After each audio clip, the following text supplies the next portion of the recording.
39 años han pasado del nefasto golpe militar en la República Argentina. Y hace poco, aquí en este programa, revelamos lo que para muchos fue una gran sorpresa. El libro, nada más ni nada menos, que del general Camps, El poder de las sombras, donde, con lujo de detalle, en primera persona, el propio Camps, hasta en algunas partes que lo hemos leído, y que además fue incorporado ya a la causa judicial por parte de la querella, se jactaba de cómo había investigado y de cómo había perseguido a la familia Graiber para apoderarse de todos sus bienes y para robarles papel prensa. Hoy, ahora, en este momento, vamos a revelar en este programa, a 39 años, de las cosas que la dictadura todavía ha dejado en este país y que van saliendo a la luz, cómo también la dictadura se metió en el medio de un proyecto privado, que era Papel de Tucumán, en la provincia de Tucumán. Cómo influyó, cómo eliminó personas. Primera parte, y enseguida vamos con el ingeniero Jorge Boyanich, que él va a contar lo que cayó, lo que guardó durante todos estos años. Y aparte va a decir por qué. ¿Por qué? Porque va a relacionarlo a una persona que hoy está en boga de todos. Primera parte del informe.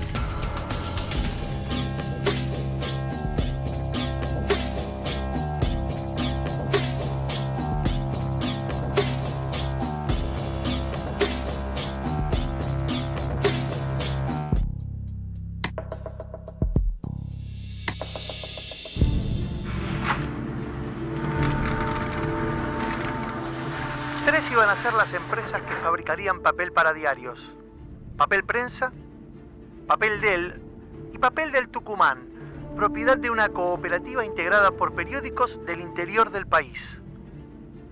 El plan consistía en que cada una de ellas produjera anualmente unas 100.000 toneladas de papel de periódico para abastecer los requerimientos de las empresas periodísticas.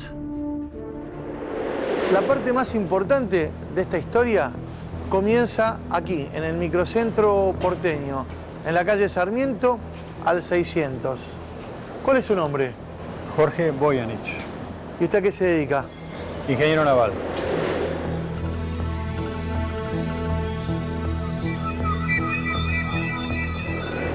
¿Y usted qué hacía en este edificio?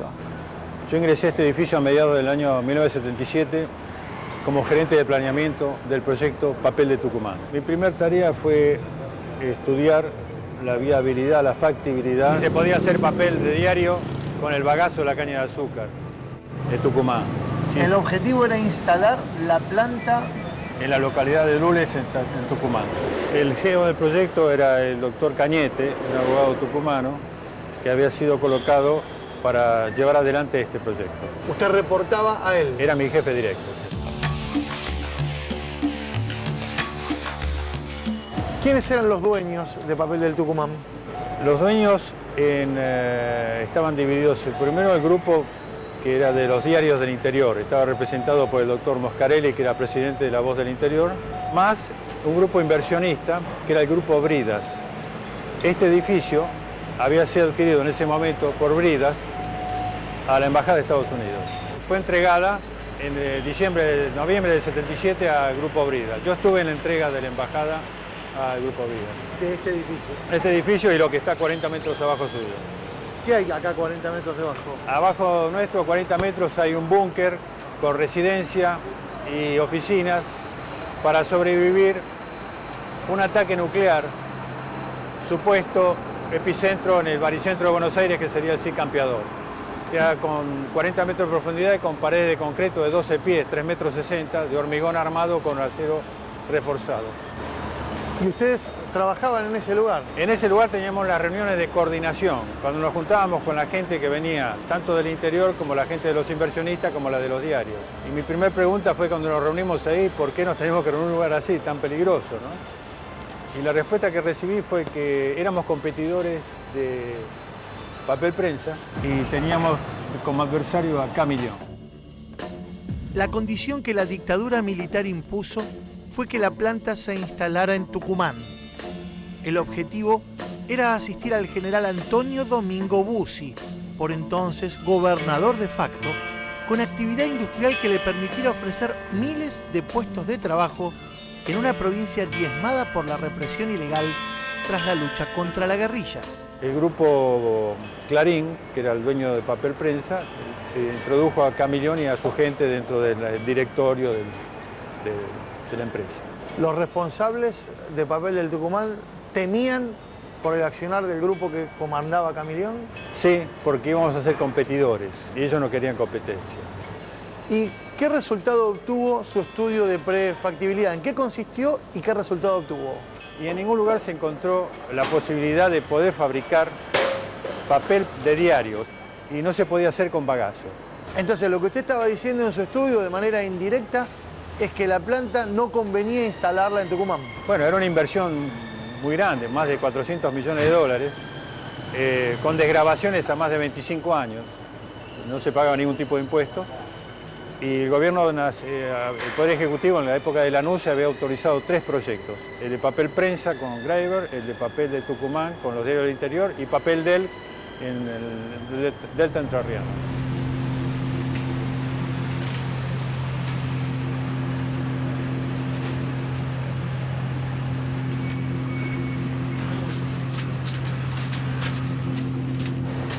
Usted entrega ese informe al doctor Carlos Cañete. Sí, se lo entrego a Cañete en mano y la reacción de él fue bastante, en ese momento, violenta. Y bueno, tuvimos un entredicho, digamos que de alguna manera era insostenible mi posición dentro de la empresa. Y la respuesta de ella fue muy rápida, que me tenía que ir del país, porque yo era hombre muerto.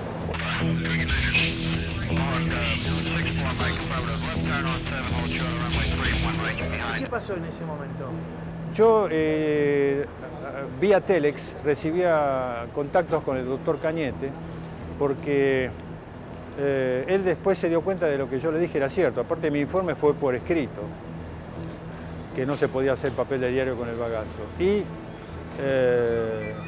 él me pidió una serie de alternativas, entre las cuales fundamentalmente me solicitó qué podíamos hacer para instalarnos en Tucumán, pero con otra materia prima. Le dije imposible, no hay otra materia prima en Tucumán. La única solución es trasladar el proyecto al que nunca había puesto en funcionamiento, que era la tercera propuesta, que era Papel Del, hacer la planta de 100.000 toneladas de papel año en el Delta Entrerriano. Quedamos en encontrarnos el 7 de mayo de 1981 en Aeroparque.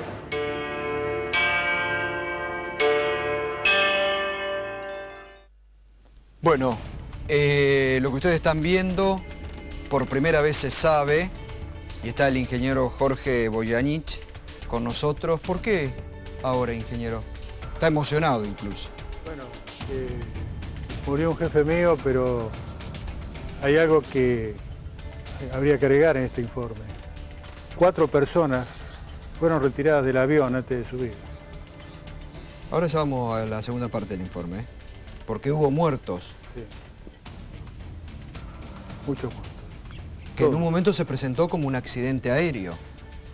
Sí, todos los informes que existen oficiales del... Recordemos, para ubicar a la gente, jueves 7 de mayo de 1981, vuelo 901 de Austral, debía arribar al Aeroparque Metropolitano procedente de Tucumán.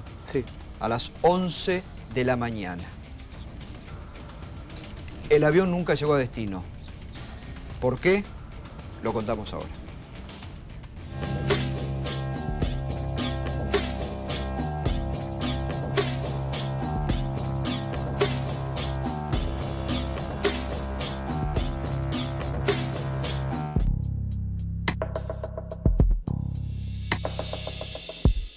Contradiciendo las órdenes impuestas por el gobierno militar, el gerente general de Papel del Tucumán, Carlos Cañete, decidió venir a Buenos Aires para plantear al general Videla y al ministro Martínez de Hoz la necesidad de relocalizar la planta en el Delta Entrerriano, tras la vacante que había dejado Papel Del. El jueves 7 de mayo de 1981, Cañete abordó el vuelo 901 de Austral que debía arribar al Aeroparque Metropolitano a las 11 de la mañana. Pero ese avión nunca llegó a destino. Yo llegué a las 10 de la mañana, una hora antes de que llegara el avión. Y era un día lluvioso, pero el movimiento de Aeroparque era normal, aterrizaban aviones. ¿Cañete tenía que llegar en qué vuelo? 901 de Austral, que tenía hora de arribo a las 11 de la mañana. Ingreso al Aeroparque, al hall del Aeroparque, y me encuentro con un personaje que me asusté al verlo. ¿Lo conocía? Sí, ¿Quién era? Jorge Baeza. ¿Quién es Jorge Baeza? En ese momento era la mano derecha de Oscar Camillón y era el grupo que había ingresado a la empresa Clarín. Como muchas otras empresas tenían gente amiga del gobierno militar.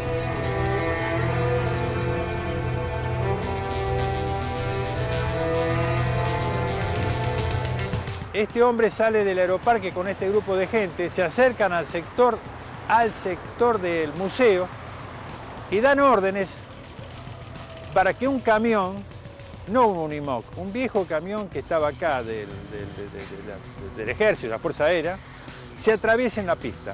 Ellos habían colocado un artefacto explosivo en el avión. El avión estaba preparado para que explotara, el artefacto estaba preparado para que explotara, o cuando subía y llegaba a su altitud de crucero y de esa manera explotaba por compresión, o iba a explotar por descompresión al aterrizar. Por lo tanto, ellos esperaban que el avión hubiera explotado en el aire apenas salida de Tucumán. Pero no explotó, estaba por llegar a Buenos Aires y había comenzado el descenso. Hay gritos dentro del Aeroparque, hay gritos y hay escenas de familias, de personas, familiares, porque el avión no venía solo con Cañete, venía con muchas otras más personas. Y se producen escenas así típicas de cuando se produce una catástrofe, ¿no? Ya había habido bombas en los aeropuertos, y entonces ellos pensaban instanciar el avión y adjudicarle después el atentado a los montoneros. Si Cañete desaparecía, el proyecto de reinstalación de papel del Tucumán se esfumaba y por ende Papel Prensa dejaba de tener competencia. Claro, y quedaba como monopolio único.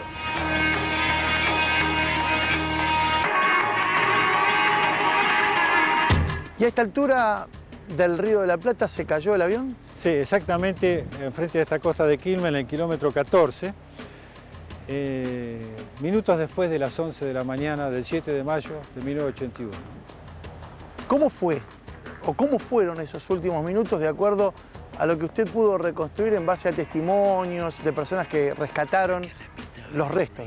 Bueno, el avión venía de un doble intento fallido de aterrizaje en Aeroparque y remontó hasta aquí, así que puede ser que esté en una velocidad entre los 400 y 500 kilómetros por hora. Estaba volando muy bajo, tenía instrucciones para acercarse a una pista alternativa y explotó metros antes de estrellarse en el agua.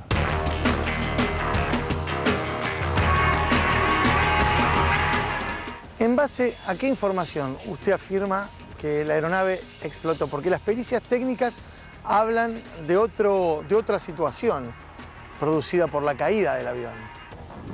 Los cuerpos estaban desnudos y sujetos con los cinturones de seguridad. Eso es producto de cuando un avión que está con compresión interna tiene una explosión, o sea, implota, hubo una implosión. Esa implosión absorbió todo lo que podía del avión en segundos y dejó los cuerpos desnudos. Pero los cuerpos seguían atados por los cinturones de seguridad. Y después se estrelló. Si el avión se hubiera estrellado directamente a 500 kilómetros por hora contra un espejo de agua, es como estrellarse contra una pared de hormigón. Se hubiera totalmente deshecho, hubiera quedado aplastado, hubiera quedado totalmente desintegrado. Y en este caso no. El avión quedó prácticamente dividido en pedazos y los cuerpos enteros. ¿Usted llegó a tomar contacto con prefectos que trabajaron en las tareas de rescate? Tomé contacto con gente de la Armada, con gente de la Prefectura y con buzos privados de la zona de La Boca que trabajaron en el rescate y en la búsqueda de las cajas negras. ¿Y qué le dijeron respecto del accidente? Bueno, la información oficial es que en este lugar que hay 3,50 metros de profundidad, nunca se pudieron encontrar las cajas negras. ¿No encontraron las cajas negras? En un 3,50 metros de profundidad. La información que yo tengo es que las cajas fueron encontradas por un equipo de buzos de La Boca y fueron llevadas a la casa de Jorge Baeza, en donde tenía su búnker especial en el Golf Club Olivos, ubicado en Pacheco. Las cajas fueron puestas en funcionamiento por personal técnico de la Fuerza Aérea y la desgrabación real lo que demuestra es que el piloto pidió 2 veces que sacaran los obstáculos sobre la pista. Aparentemente el piloto vio un camión sobre la pista, porque él habla, saquen ese camión de la pista, y la torre solamente le contestaba que le daba un nuevo rumbo y una nueva alternativa de aterrizaje, con una puesta alternativa que lo obligaba a venir hacia Quilmes. Cuando esas cajas negras desaparecen y según dice usted van a parar a la casa o a la propiedad de este señor Baeza, ¿qué se difunde de esa información? Todo lo que aparece en información publicada en los diarios y la información que está en internet es totalmente falsa. Todos esos diálogos que existen en la torre son totalmente falsos. Eso fue prefabricado y el hecho que más lo demuestra es que durante más de 72 horas el personal de la Fuerza Aérea y de control de la torre de Aeroparque negó contacto con el piloto. Después, por las presiones de gente que estuvo en el lugar, tuvieron que admitir que hubo diálogos con la cabina del piloto. En esta historia hay varias similitudes con el estallido del avión de David Graeber, que también tuvo directa vinculación con Papel Prensa. ¿Usted lo pensó alguna vez? Sí, hay mucha coincidencia y puede ser que tengan los mismos artesanos. David Graeber murió en un confuso accidente aéreo en México en agosto de 1976. Todos estos 34 años, a mucha gente, yo siempre le dije, cuando hablan de mi marido me preguntan, siempre le dije que el costo de su vida fue Papel Prensa.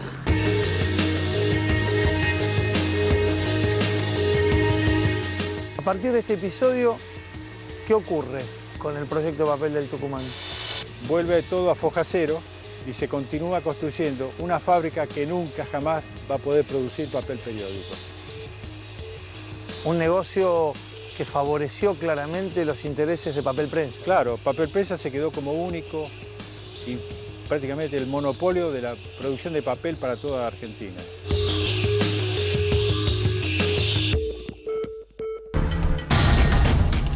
Bueno, realmente impresionante lo que acabamos de ver. ¿Y por qué habla ahora, ingeniero?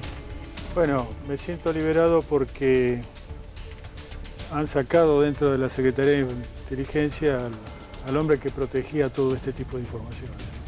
¿Quién era el que protegía todo esto? Bueno, Estiuso. ¿Estiuso? ¿También Estiuso estaba ahí? No, él protegía que esto no saliera a flote. ¿Por qué?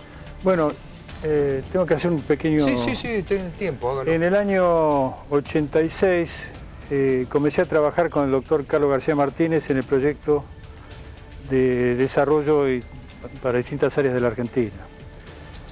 Transcurrido la interna del año 88 del Partido Justicialista, donde Menem sale contra Cafiero, comencé a integrar con él el equipo profesional que hizo el Plan BB. Luego, el Plan Bujibor, sí. Eso hizo que, bueno, ustedes saben las consecuencias, el plan falló, después se integró el gobierno con otro plan, pero el doctor Carlos García Martínez forma parte del gobierno del doctor Menem, ingresa a la Secretaría de Inteligencia como adjunto de Anzorrey o del otro... Joffre fue uno de los primeros. Y él me invita a continuar trabajando en lo que serían desarrollos de los planes para la Argentina, por ejemplo, lo que fue después el plan de convertibilidad o el plan de privatizaciones, específicamente en planes técnicos. Yo trabajé siempre en el área técnica y nunca dentro de la Secretaría, sino yo tenía oficina en la calle Reconquista y después en mi casa. Usted llegó a ser entonces a trabajar para el Ministerio de Economía en la época inicial del gobierno de Menem. Sí, No trabajamos para el Ministerio de Economía, se le trataba de dar al Ministro de Economía herramientas, análisis. O sea, el plan de convertibilidad, qué proes va a tener y qué contra va a tener, y qué percepciones va a tener. Era como un auditor externo, digamos. Sí, por ejemplo, cuando estaba Herman González, de Ministro de Economía, actuamos sobre lo que hoy se llaman precios cuidados. En esa época tenía otro nombre, sobre la influencia que tenían los precios y el incentivo a aumentar la inflación. Pero esto sirve para entender por qué usted tuvo acceso a determinados lugares de la Secretaría de Inteligencia. Claro, yo trabajé dentro del grupo del doctor Carlos García Martínez de la CIDE desde que ingresó al gobierno Menem hasta fines del año 98. Ahora, ¿por qué tenían interés de proteger algo que había pasado muchos años antes? Bueno, en diversas oportunidades por hechos que tuve que trabajar estudiando, qué sé yo, el congelamiento del alto horno de Somisa o envenenamiento de bebidas gaseosas, etcétera, tuve que ir a la calle Estados Unidos donde está la contrainteligencia. En ese lugar, en lo que se llama el archivo central, y sin decir que yo iba a buscar eso, sino que uno va diciendo cualquier otra cosa, de repente a veces tuve acceso a archivos, hasta que logré, después de muchos años, tener acceso al archivo de este accidente. Hay una carpeta en la... A ver, usted está diciendo que en la oficina, que en la calle Estados Unidos tiene la división 85, la división contrainteligencia de la ex-CIDE, hay una carpeta con este accidente. Sí, hay una foto de la explosión. Creo que está tomada a través de cuando uno toma una filmación y la filmación la hace cuadro por cuadro. Bueno, hay una foto bien explícita de cómo se ve la explosión del avión antes de caer. Antes de caer. Antes de impactar contra el agua del Río de la Plata. Eso prueba para usted la hipótesis de que se generó esta implosión y que por eso no se destruyeron los cuerpos, digamos. Bueno, es que no es una hipótesis, es una realidad. Si se choca, se destruye. Pero ¿por qué la CIDE tenía interés de tapar esto aún en el gobierno democrático de Carlos Menem? ¿Qué intereses había que querían tapar que esto no se conociera? Camillón formaba parte del gobierno de Menem. Bueno, de hecho, Gustavo, Baeza está procesado en causas en las que Camillón también estuvo procesado, como por ejemplo la voladura de la planta de Río Tercero. Es decir, hay situaciones, ahí vemos en la placa los datos sobre Jorge Baeza González, esta persona que fue colaborador de Camillón en aquel entonces, según nos cuenta aquí Boyanich, y también durante el periodo en el que Camillón era funcionario del gobierno menemista. Ahora, la pregunta que yo le hago es, usted dice que hoy en la Secretaría, en la ex-CIDE, en la Secretaría de Inteligencia, en la Agencia de Inteligencia actual, ¿existen registros de lo que usted acaba de contar? Sí. Y si llegase a desaparecer esa carpeta, yo le pedí a ustedes que filmaran un instante de la calle Arenales al 900. En ese lugar da la clave para el ingreso al Archivo General de la Inteligencia, que no está en la Argentina. ¿Y dónde está? En Roma. Desde el año 1910, toda la información se lleva a Roma. Ahora, digo, ¿qué papel cumplía? Porque usted lo que está diciendo que entonces por taparlo, por encubrirlo a Camillón, ocultaron esto. Por una época sí, después puede ser que lo hayan utilizado como extorsión. ¿Contra quién? Los propietarios del diario Clarín. Y usted en estos años, en la medida en la que iba viendo que cambiaba el gobierno, pasó la alianza, pasó el kirchnerismo, ¿recibió alguna clase de amenaza para no decirlo o simplemente por saber que seguía permaneciendo Estiuso usted no quería contarlo? Tengo que hacer una pequeña aclaración. Hágala, tiene tiempo. Estiuso tenía 2 divisiones de inteligencia.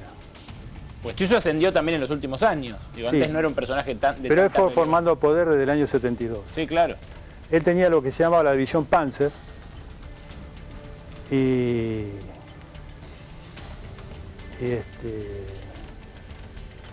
ahora no me acuerdo el nombre de la otra. Pero él manejaba... Carlomagno, la otra es Carlomagno. Él manejaba la Secretaría de Inteligencia. Sí, la Panzer son 10.000 personas introducidas dentro del Estado. Y la Carlomagno son 10.000 introducidas en empresas privadas. No cargos políticos, pero sí desde la cocinera que le prepara la comida a la presidenta hasta el chofer de un general en el comando en jefe. Sí, lo que se llama metido en todas partes. Agentes informales, digamos, que reportan a la Secretaría y que no forman parte de ninguna lista. Yo te conseguí el trabajo, vos me debes un favor. Y en las empresas privadas a través de consultoras. Consultoras que van a tomar a determinada persona, bueno, ellos ponían uno de ellos. Y de esa manera lograban colocarse hasta la secretaria de un CEO de una gran empresa petrolera fue colocada por él. Con lo cual el tipo tenía información de todo, absolutamente de todo. Ahora, lo que impresiona, que lo que usted está revelando hoy, porque usted dice ya no está el poder de ese hombre, Stewson Lacide, y que usted dice toda esta información está ahí en alguna... Se podría, ahora que se están desclasificando tantos archivos, se podría esto también sacar a la luz. Digo, ¿por qué tenían interés de que Cañete no llegue a Buenos Aires? Bueno, se peleaba contra un problema gravísimo que era la mentalidad de Bussi y la mentalidad de Benjamín Menéndez. Bussi es un hombre asesino por naturaleza y Benjamín Menéndez es un tipo que visitaba los campos de concentración en la zona de Córdoba y a la mañana después iba al cuartel, le llamaba un colimba y le pedía que le fuera a comprar patorucito. Impresionante. Y con esa forma, ese hombre, acuérdense que formaba parte del primer gran ejército de choque. La Argentina tiene dos ejércitos de choque. El primero es el de Córdoba, es la fuerza más poderosa. Bueno, fue condenado por crímenes de lesa humanidad. Pero a ver, ¿no? Vamos a un punto que me parece central en esto, porque usted lo que está contando tiene que ver con un episodio que ocurre en las postrimerías prácticamente de la dictadura, pero que tenía un correlato. Usted tiene un hermano desaparecido en la dictadura. Bueno, por eso le dije cuando ingresé a Aeroparque y lo vi a Baeza, a mí me dio miedo porque yo iba los jueves a las Plazas de Mayo, a las rondas. Mi hermano desaparece más o menos en la misma época en que yo ingreso a Papel de Tucumán. Mi hermano desapareció el 19 de octubre de 1977. Mi hermano era un pequeño empresario, una empresa constructora que es la que tenía mi padre, y él brindaba ayuda a heridos de bala o personas así. Cuando desaparece su hermano, usted integra las rondas de Plaza de Mayo, sí, de las madres, sí, originariamente. Y en una de esas rondas apareció este hombre, Baeza, presentándose como periodista de Clarín y ofreciéndonos, mediante el pago de $10.000, publicar la lista de desaparecidos. Que por aquel entonces, 77, no se conocía, no se sabía absolutamente nada. No, pero Clarín era muy importante porque era la llave para que el New York Times, el Buenos Aires, el Wall Street Journal, el London Telegraph, que servían como que logística. Internacionalmente. Era una manera de llamar la atención de lo que estaba pasando en la Argentina. Por supuesto, se llevó... Puede ser un infiltrado. Sí, bueno, hay muchos casos de infiltrados en la madre de Plaza de Mayo. Toda la gente que estuvo y lo conoció, desaparecido, están todos muertos. Ahora, volvamos al episodio de Papel Prensa. Sí. Usted decía, Bussi y la dictadura querían que sí o sí se instale en Tucumán. Sí. Ustedes habían hecho todos los informes técnicos que no se podía hacer ahí. Y no, porque llegar a... ¿Y Cañete venía con qué idea a Buenos Aires cuando usted dice explota, lo hacen desaparecer en el aire en ese avión en el que finalmente no llegó? Claro, nosotros teníamos una ley que había hecho en la época del general Lanusse, que habían 3 proyectos aprobados. Papel Prensa de Graeber, Papel de Tucumán de los diarios del interior y Papel de él. Entonces nosotros queríamos, a través de la planificación, cambiar hasta una fecha deadline, que es la fecha límite, que era 31 de agosto del 81, sacar el equipamiento que se había comprado para Papel de Tucumán y trasladarlo al sur de Entre Ríos, y ahí fabricar con Ibicuí. Puede ser Ibicuí, las Islas Lechuganas, había muchas posibilidades. Pero la materia prima sí estaba, que era el sauce y el álamo. Y con eso sí se podía lograr un papel de 48 gramos por metro cuadrado con opacidad, que es la inversa de la transparencia, con tenacidad para resistir las impresoras y las bobinadoras. Y ese era el objetivo, de que la plata que se invirtiera y después se iba a degravar fuera correcta. ¿Y esa era la idea que traía Cañete para reunirse con quién? Conmigo, porque yo como era gerente, había sido gerente de planeamiento de papel, tenía todos los datos de cómo se podía hacer eso. ¿Y ustedes se lo iban a traer la idea a quién? ¿A Videla? Primero que nada se le iba a presentar al inversionista, que era Alejandro Bulgeroni. Después a Félix Moscarelli, que era el hombre de los diarios, vamos a decir así. Después a Martínez de Oz, porque esto te lleva a una degradación de 25 años. Fíjese que usted usted fabrica algo, invierte 400 millones de dólares y después no va a pagar IVA, ni ganancias, ni nada por 25 años cuando no está fabricando, por lo cual se le dio esa desgravación. Y por último a Videla, porque Videla tenía que después pasar con su rango de poder a Bussi y a Menéndez. ¿Cuál era el objetivo? ¿Por qué según su hipótesis, su teoría y la información que usted dice tener y que está preservada, lo eliminan entonces a Cañete? Ellos tenían ya antecedentes de haberse colocado bombas en la pista de Tucumán, sí, en 2 o 3 oportunidades. Entonces ellos pensaban que el avión iba a levantar vuelo y a los 10 minutos, cuando estuviera a altura del crucero, iba a explotar y le iban a adjudicar la bomba a la guerrilla. Y iban a decir, los montoneros volaron en un avión. Como el avión siguió y a las 2 horas ya estaba llegando a Buenos Aires, se desesperaron, porque entonces iba a explotar cuando empezara a aterrizar. En el aeroparque. Y si aterrizaba en el aeroparque, iba a poder comprobarse perfectamente, tornillo por tornillo, que había sido una bomba. Todo ese tipo de cosas a ellos los asustó y por eso se volvieron locos, coparon el aeroparque. Baeza no entró solo, entró con un grupo de civiles y otros armados. Y lo único que puedo decir es que antes de las 11 aterrizaron aviones y después de las 11 aterrizaron aviones. Eso está en los registros, Gustavo, eso está en los registros y consta. Jorge, el hecho de que esto haya estado silenciado, tapado, oculto durante 30 años, me obliga a insistirle sobre si recibió presiones de, usted decía, las divisiones estas que controlaba Estiuso durante estos años, o presiones de algún otro tipo. Digamos, ¿qué es lo que a usted, durante este último tiempo, especialmente después del fin del menemismo, cuando se supone que Camilión ya no tiene poder para apretarlo, qué lo impidió salir a la luz con esto? Bueno, el poder de ellos quedó intacto hasta hace 2 meses atrás. Ese poder se quedó intacto. Ellos han intervenido en muchos crímenes y otros tipos de cosas.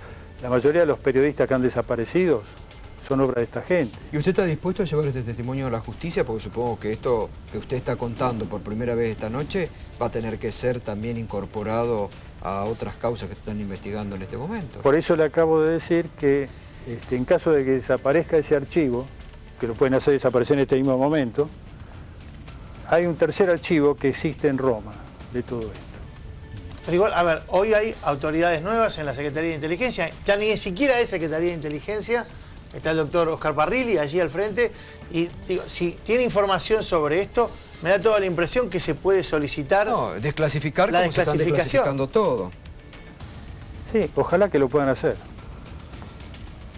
Jorge, queda mucho todavía. Viene mañana porque queda mucho por hablar todavía.